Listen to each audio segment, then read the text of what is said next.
Call the roll, please. Mayor Owen. Here.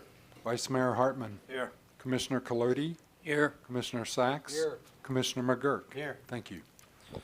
Okay, so the first item up is public participation, but I see a couple of folks here. I'd defer to you if we wanted to do that before the presentation from Tony or after. I don't know which one makes more. Well, makes Mayor, more I think, sense. I think they're here for the item, and it may make more sense for them to give anything they have to say after the item is actually introduced to us. But either way, however the commission wants to do it. It's good with me either way. So, all right, Tony, we'll go. All right, thank you. Good evening, Mayor and Commissioners. Brian Fields and I are here to make a presentation on US 1, the current condition, and a recommendation to change our land development regulations to facilitate businesses moving into distressed properties. And this is supposed to work if I point in at Johnny. Need some aluminum foil, Johnny? We can wrap it in. I need something. Well, this night is Oh, let's just try off that. to a technology bang. Point it at Johnny and see if that does He it. didn't have enough. Yeah, right. Your iPad wasn't working. I think there's All right, Johnny, can you just tap more through it tech manually? Or? people here. Yeah, just. I'm trying. Is it? It's locked up. So Maybe it by looks the like a time we- PDF, so maybe if you scroll down, Johnny. That looks like a PDF on the screen, so you may have to It is a PDF. scroll down versus, yeah, Okay. that's a PowerPoint, yeah. There we go. There we go. So my presentation is on the PowerPoint. It includes the current conditions as viewed through a strengths, weaknesses, opportunities, and threats list. And then we'll talk about redevelopment opportunities with recommendations for land development regulation revisions. Brian will discuss the land development regulations in greater detail. Okay, Johnny. Strengths. The traffic count on US 1 is good. Average daily vehicle count is over 24,500. It's the main north-south corridor in the city. It has a good brand. The US 1 Business Group likes to call it the city's small business corridor. And there have been, over the last 5 years plus, a number of restaurant locations that most of these were turnover sites. For example, Gypsy Fresh, and there's a new one, Pomodoro Pizza Pomodoro on South US 1. And then Yummy Asian Noodles where the patio used to be. Then we have Baki's and Taco Shack. Okay, next. Weaknesses, generically, it's more difficult to redevelop than it is to build on a clean site that's never been built. And specifically, the cost of developing on US 1 includes dealing with small lots and easements and FDOT access permits and FDOT stormwater regulations, the change of use regulations in our ordinance, and just building improvements that are required by the building code. So the area itself is also, as we all know, in a state of decline for decades. That there's a number of distressed building and sites. Okay, next. The area decline translates into US 1's no longer the top of mind business location. When somebody calls me up, it's rare they're going to say, I really need to be on US 1. It's dead last among State Road 44, Beachside, and Canal Street area. The level of criminal activity is a concern. Some sites have inadequate parking, and that good traffic count, it's mostly pass-through traffic. There is some that's destination to US 1. And then next, Johnny, the LDRs that need to be revised are those that address parking and landscaping. The stormwater, we want to keep the current requirements for the US 1 corridor. So next, opportunities.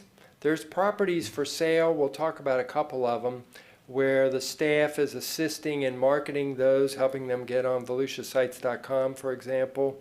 identifying and assisting in assemblage opportunities. The CRA and land development regulation revisions could do a great deal towards encouraging redevelopment.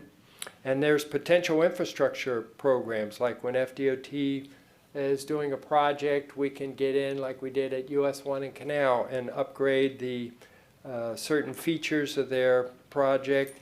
And then we're halfway through the median enhancement program with FDOT. So next, a list of threats. If the county does not change our CRA resolution at our request, which we'll talk about at a later meeting, but I anticipate that would go to the county in December. Another threat, additional buildings and sites becoming distressed, continued shifting business growth to other areas, especially to the west at State Road 44. And then Johnny, next. So the theme of my presentation is occupancy and new uses are better than vacancies. So next, the LDR, land development regulations, revisions needed include my recommendation to adapt and apply the downtown to land model. That is, existing parking and landscaping at a site is acceptable and allowed if two things: if the building footprint does not change, and if there is not a change to residential. You know, someone bringing in a new use being residential. So let's look at some examples. Next, this building is a former restaurant that's been for sale for quite a while. It was Old Stavros in the distant past. It was more recently Bella Napoli, and then it was Shannon's off the beach, and now it's been vacant for about 2 years. The building's for sale now. Let's go to the next one, Johnny. This is an aerial view of that site. There's Blackbeard's on the right. And since it's been vacant over 6 months, it will require bringing the landscaping and parking up to code. Well, that will mean putting in a 5-foot strip next to the sidewalk, and it'll have a negative impact on the available parking. Next one, Johnny. The next one is another building for sale. This is Smyrna Air, and this site is larger than most on US 1. I think it's 0.9 acres, almost an acre. If there's a change of use, somebody buys this and wants to do something other than auto repair, then they're going to have to bring this site up to that same standard for landscaping and parking. Okay, next, the motel for sale. Another example, change of use, which it's not likely it's going to be a motel. It's going to have to come up to the landscaping and parking code. And next, this is in the past, it's been a used car dealer site. If there's a change of use, that could have a negative impact on the use of the site by the new user. And the final example like that, this is the transmission repair shop at the southeast corner of US 1 and Ronick. Same thing, if this changed uses, bringing it up to landscaping and parking. So let's look at the next slide, landscaping requirement. This is a site where an existing business just north of Wayne Avenue bought a house, residential property, in the foreground where this car is parked, and they demolished the house and made it into a parking lot. Well, they had to put in landscaping that you see the consequence. It blocks a sign with the tree. And the next one, Johnny, the landscaping continued around to the back. They had to put in 2 trees and landscaping in front of a 6-foot fence. Whenever there's a fence like this, because there's another example of this, there's always a question, whose property is the fence on? But just offhand, it looks funny that the landscaping's there in front of the fence. Okay, the next one is at 1140 US 1. That's Dudley Funeral Home on the right, and what used to be Shark City Gym on, Dudley's on the left, Shark City Gym was on the right. Now it's Patriot Auto Sales, another used car lot. And in the middle was a motorcycle repair place. And that motorcycle repair place, going to the next slide, turned into Due East Marine Services with boat repairs and boat service. They had to put in landscaping in the front. I did a business visit there some months ago, and the owners said they could understand landscaping in the front. That's a curb appeal type of thing. But going to the next slide, the landscaping had to go down the south side of the property.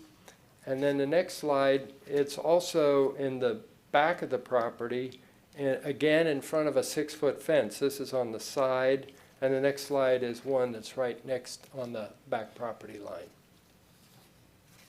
So, next slide, recommendation, again the theme, occupancy and new uses are better than vacancies. We want to build business momentum for US 1.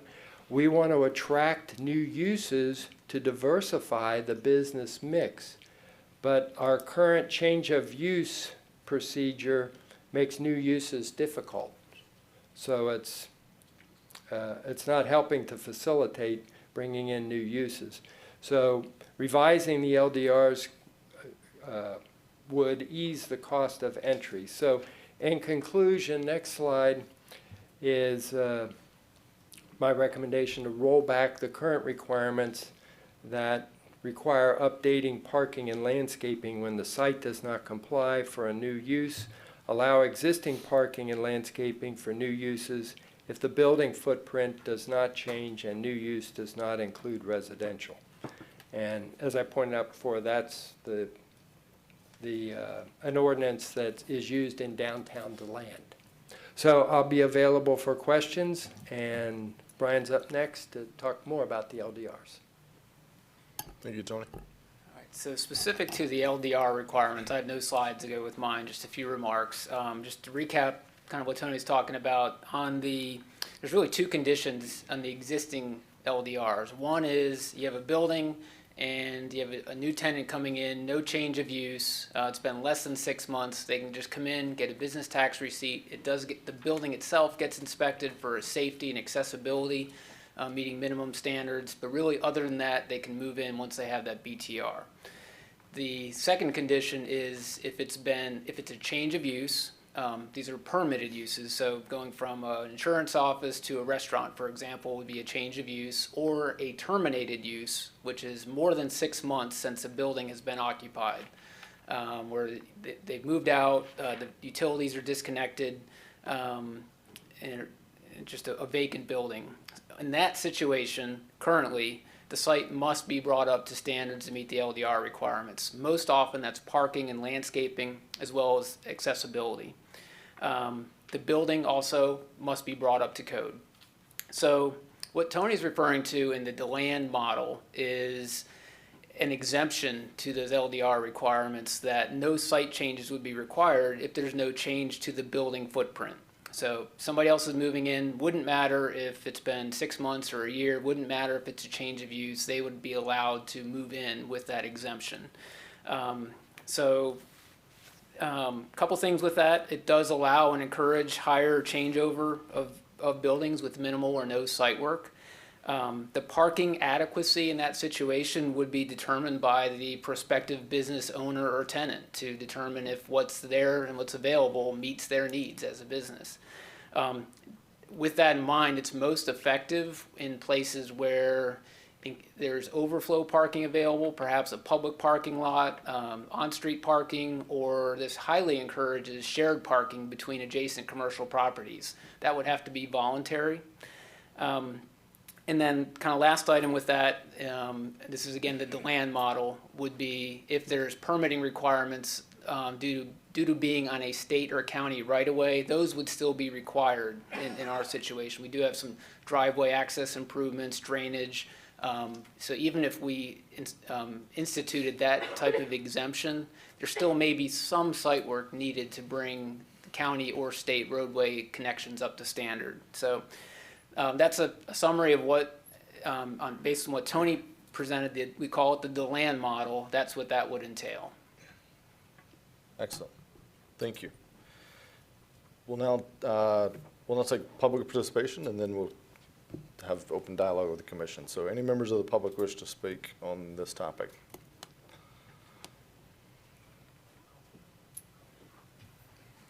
How you guys doing? My name's Clay Davis with Davis Brothers Heating and Cooling.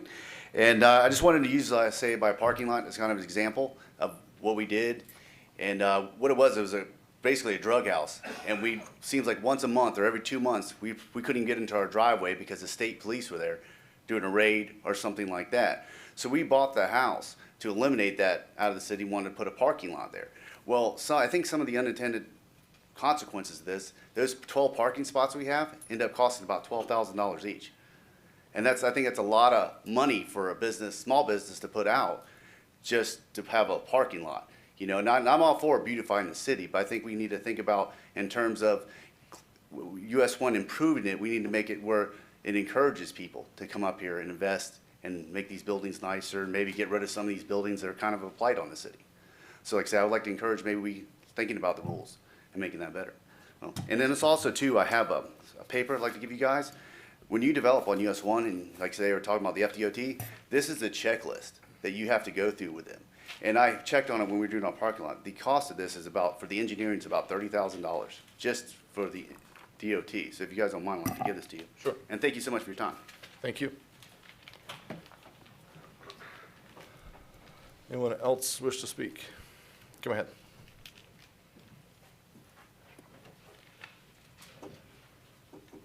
Good evening. Thank you for having me here. My name is Donna Concanon. I'm a second-generation native of New Smyrna Beach and have been in the real estate business for over 35 years. I represent the client that is the old Stavros building located at 705 North Dixie. I have seen the value of that property diminish greatly over the term of our listing period. It was listed prior to me as well. We have had no less than 8 serious buyers with a contract for $650,000 with a purchaser that has deep pockets, owns 6 restaurants and 2 hotels.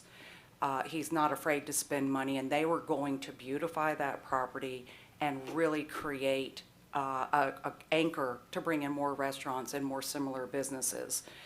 At the point after hiring Will Miller, engineering, plans, fire inspections, through a very long process, this ordinance killed the deal. When we then went to looking at what the cost was to bring this particular property to the standard that you required, it was going to cost them an additional $150,000. That was not doable. US 1 needs to be occupied, not vacant. The longer this particular client of mine's building sits there, the value goes down, and that is in large due to the fact that the city has hindered our sale by not allowing a purchaser to put in a very nice product. It was going to be a really nice restaurant. And since then, I've had numerous other buyers. However, when we get to the point of, okay, what is going to be required? Okay, let's sit down and talk about these ordinances. Let's sit down and talk about what you have to do to bring the building up to code. Bringing the building up to code is not the issue. The issue is the parking and the landscaping requirements. For my particular client, when we lost over $100,000, because we are now currently listed for $100,000 less than we were when we were under contract with that. I lost my train of thought. We can't find anyone that's going to be able to afford to spend that kind of a money, and we need to get someone into these buildings to occupy them. We're not going to get the franchises. The franchises are not coming in onto US 1. They don't have the traffic count. Traffic count is good for your mom and pop shop. I definitely see US 1 growing toward a more restaurant destination. We need more restaurants. New Smyrna Beach is getting to be known as a restaurant, and local, along with our arts and our beach and all of the other wonderful things that we have to offer. But restaurants are very, very important. You build it, they will come. The more competition is better. When you speak to a restaurant owner, they like it when another restaurant is next door, because if that one's full, they have another option. So we've got to do something to be able to get occupants, and they're creating tax dollars and letting people come into our town and spend their money. Thank you. Thank you. Yes, please.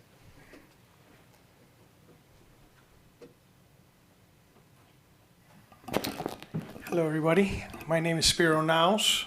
My father is Tom Naus and Tula Naus, and if you've been to Stavros Pizza back in the 70s and late 80s, you probably met them there. I was probably in the back there playing with the pizza boxes. So we've owned this property for a very long time. I grew up there, went to Sacred Heart, and since then, the property's been, something we didn't want to go apart from. My parents have moved to Greece since. I live far away, and we've always wanted the property to be occupied and stay with the family. But as you heard, things changed. So since we lost our tenant, it was very hard to bring somebody back in.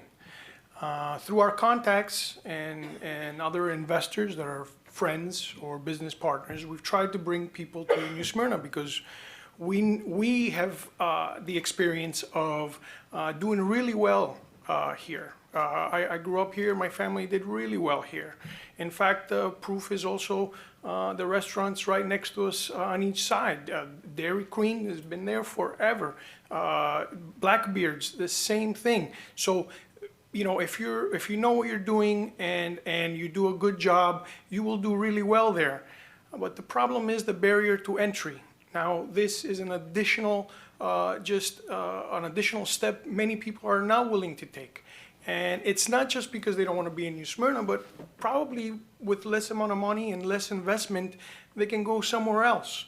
And that has been my experience. And that's what I have seen these folks do. And when I talk about an investment, it's a significant investment, even for someone that's going to be a tenant and not buy the property. Just to come in, it's an easy $500,000. And it sounds like a lot, but when you start going through the process, it's $500,000 to $1 million easy. And forget about the part that Donna mentioned, that the value of the property, and you could probably go by yourself and look at the listing, just every year, just $100,000 less, and $100,000 less, and $100,000 less. And there's no reason for that. It should be easy for people to want to come and invest in New Smyrna because it's a beautiful place to be. Especially if you've been successful in another business and you want to retire here and open a restaurant or do something new here, this is a great place, and I urge you to look at this and reconsider. Thank you. Thank you. Thank you. Others? Any other members of the public wish to speak? If not, we will close the public hearing. Mayor, if I may? Sure. Thank you. As you all know, I'm very passionate about US 1, and I know a lot, I understand a lot about it, and I invited these people to come here today to give you their experiences there. And to boil this down to something that's easy to understand, we adopted regulations that we thought would be helpful for US 1 in beautifying the city and the area when investment and reinvestment occurred.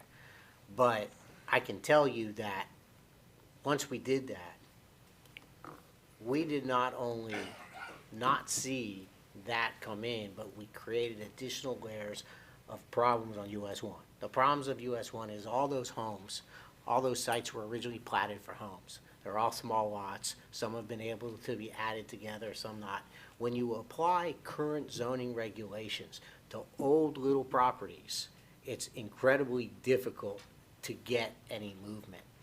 Now, Tony or Johnny, can you pull up the view of the old Stavros restaurant? So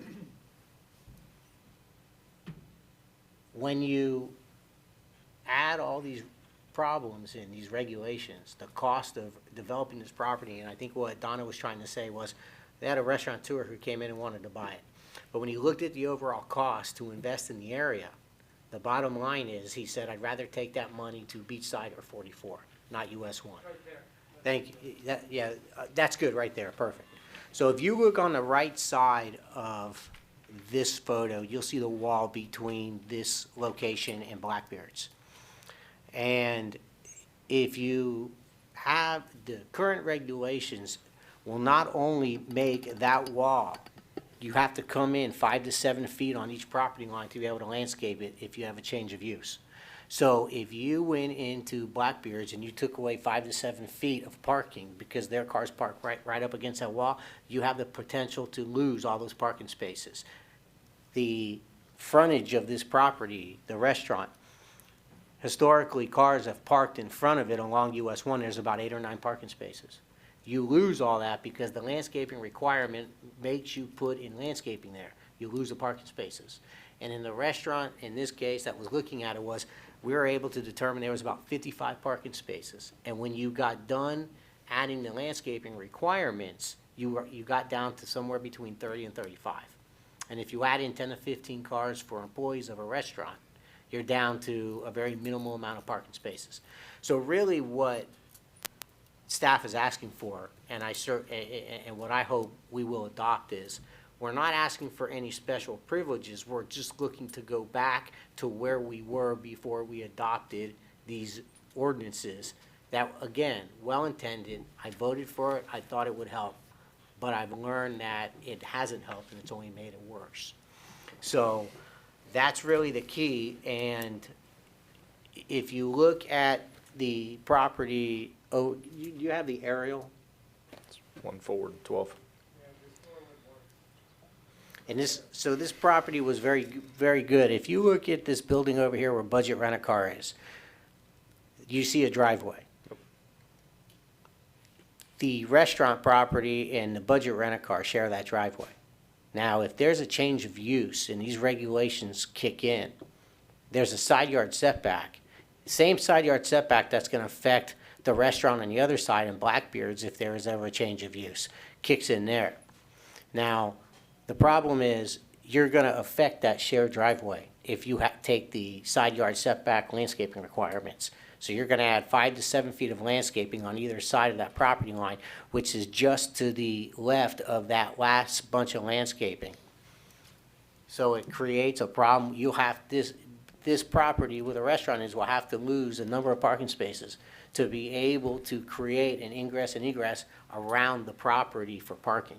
So it just, I don't want to bore you guys, but there's a lot of problems that are existing and that these create, and we're just trying to kind of roll it back a little bit to encourage the investment. Thank you. Excellent. Other comments from the commission or question for staff? Mr. Mayor, question Sure. for staff. Yes. Staff? It is true that FDOT will be helping us with landscaping in the medians in the future? FGOT has a landscaping program that's in 2 steps. We've achieved the first step. The second step usually follows within the next year, but after we got to through the first step, they said no, they don't have the money for this year, so it'll be a year out. So we have to submit something early next year to be in line for funding after that, and that was to enhance the medians. There's some medians in the middle of the area where we just discussed that are already done from a previous grant that Khaled worked on. So we'll be looking at, well, we had all the conceptual plans earlier, but yes, that's still in the mix.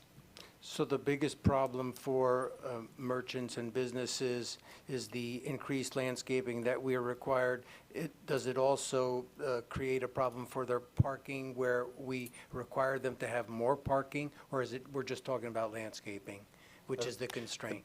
I can It's understand that also- the additional landscaping requirement is what takes away the Yeah. parking. So like in this case, they may have to put landscaping through here, which would encroach on that parking, or here, if that one ever sold, they would have to put Yes. landscaping there, which would encroach on that parking. So Yeah. the reason this is being used as an example is because that parcel had 55 parking spaces. But to open up a restaurant, again in that spot, the landscaping took away 20 parking spaces. Yes. And some of that, as the presentation the staff gave, if you look at those cars parked kind of along the back, some of that may even be landscaping in the back of the property that's, abutting a 6-foot-high fence, as I think the Davis brothers saw, that could also encroach on potential parking along the back of a property, so. Thank you. My hope was that the landscaping provided by FDOT would compensate for any reductions we might provide that would help the businesses. But Yeah. we won't know till we see it. And I think it would be median Yes. focused. Only, yeah. Yeah, Our application was only for the medians. yeah. Right. Other questions or comments? Vice Mayor? Yes. Cloete? Yes. Sorry. I know the problem created by the small lots. Consolidation of the lots is really the only way, such as Davis did. I believe his cost estimate, 10 to 12,000 for a parking space, is true. He could have solved the problem of the bad neighbor by simply making a lawn area out of it, but to get something positive out of it, he put in parking. He's probably overparked now for the need he could have. Regarding the landscaping issue, I think some relief should be granted for areas between two commercial properties. There really shouldn't be a need to buffer between two commercial sites. I must say that a recent application before the planning board, it was Tractor Supply. Planning board was very adamant that there be landscaping between two on-site commercial properties. I don't necessarily agree with that. I also don't want to abandon the landscaping requirements we have. I would like to see some changes to them to allow some more flexibility.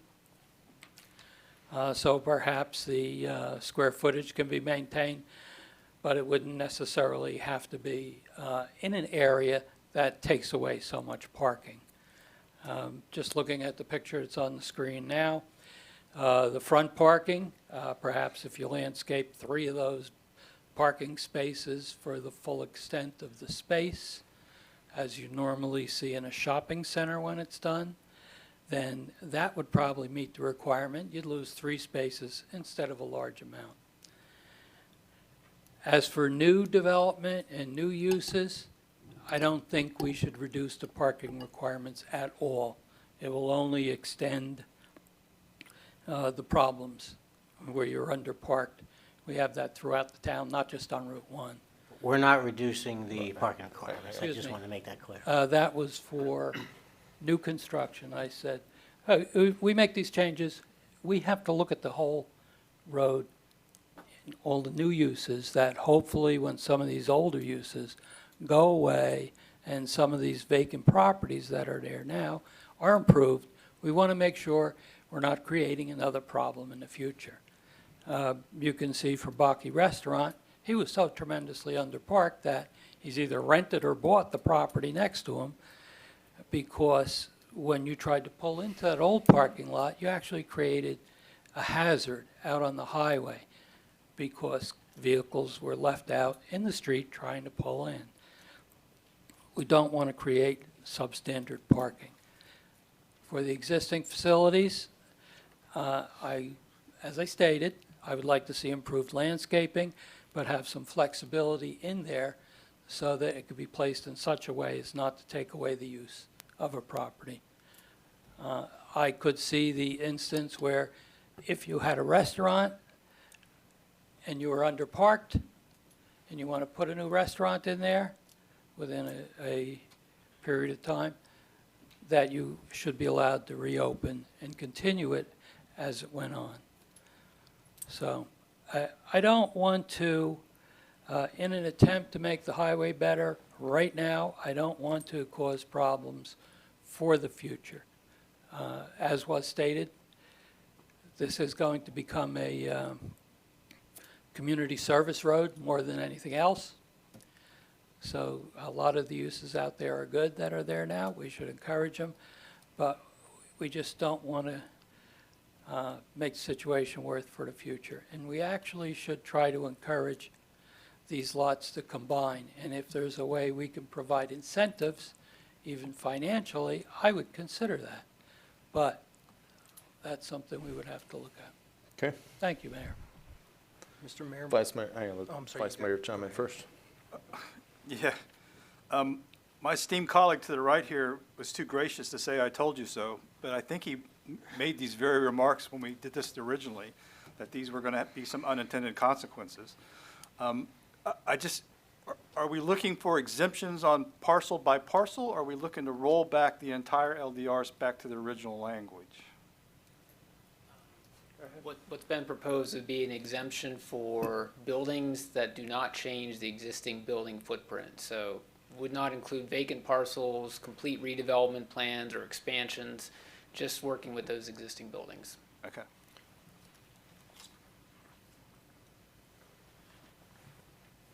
Other, I agree with staff's report. I think an occupied building is much better and more attractive than an empty one. Okay. And I think that if we're really truly is interested in redeveloping in the US 1 area, that we're going to have to do something. I think we just got ahead of ourselves a little bit 2 years ago, so. all right. So I agree. I think it's been troubling to drive up and down US 1 and see businesses perennially closed and, space perennially closed, and not seeing entrepreneurs able to make a go of it.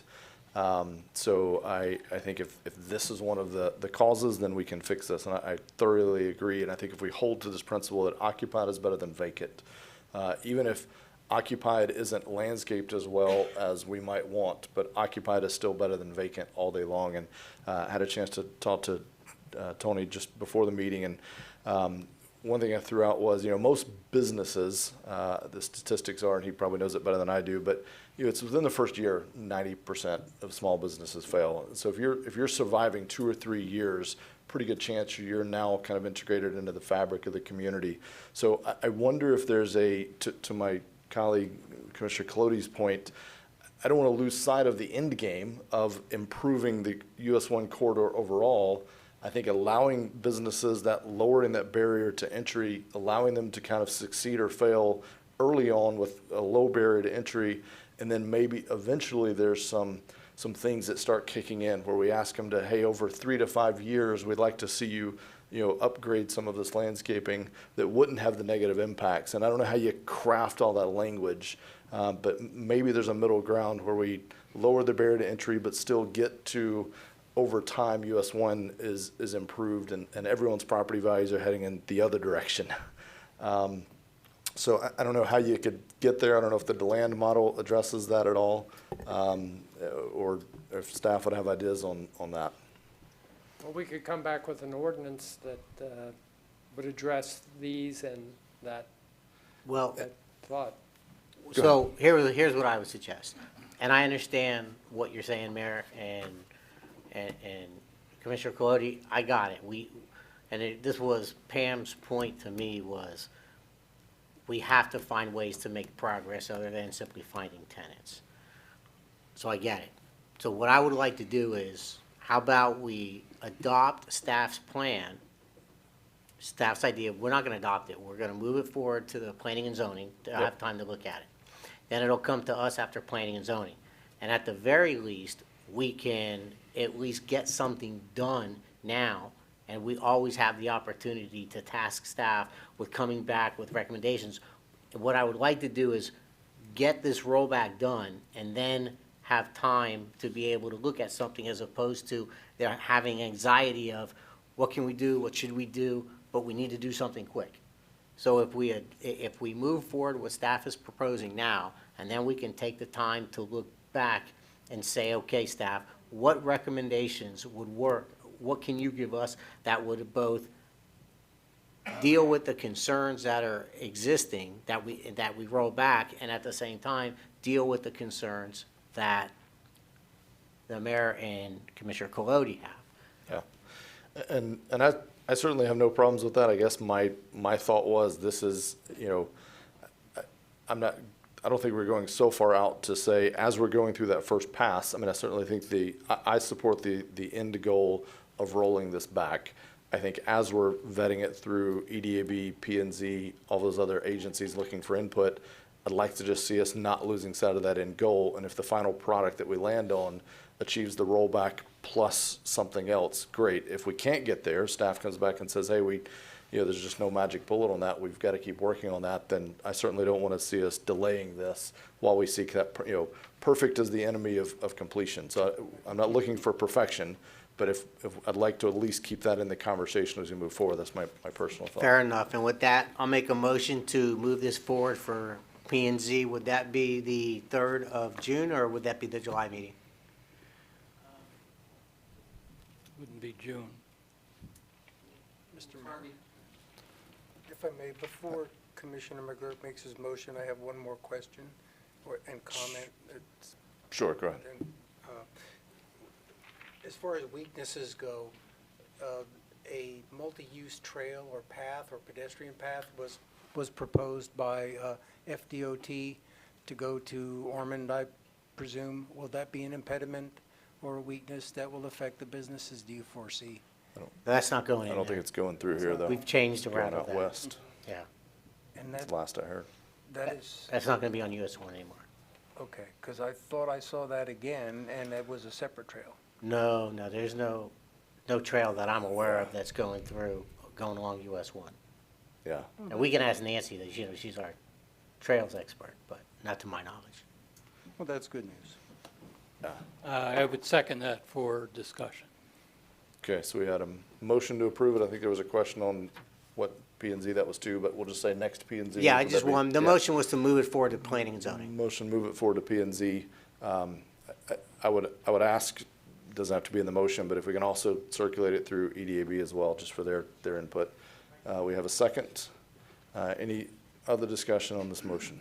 Yeah, just when staff is proceeding, I would like them to take a closer look at the landscaping requirements to see if some flexibility could be put in there, if possible, as opposed to eliminating it completely.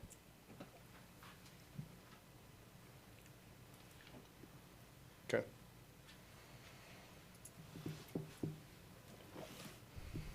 All right, we have a motion to move this item forward. We've had a couple of extra requests as we do, but I think staff's got some pretty clear direction on the end goal is moving towards this DeLand model, lowering the barrier to entry along US 1 and working with P and Z and other advisory boards to move to that point. So we had a motion and a second. If no other discussion, Johnny, if you would call the roll, please. Commissioner Colodi, Yes. Commissioner Sacks. Yes. Commissioner McGurk, Yes. Vice Mayor Hartman, Yes. Mayor Owen. Yes. All right. I had an agenda item for reports and communication. Does anybody have a report or a communication? All right. Seeing none, no other business, this is adjourned.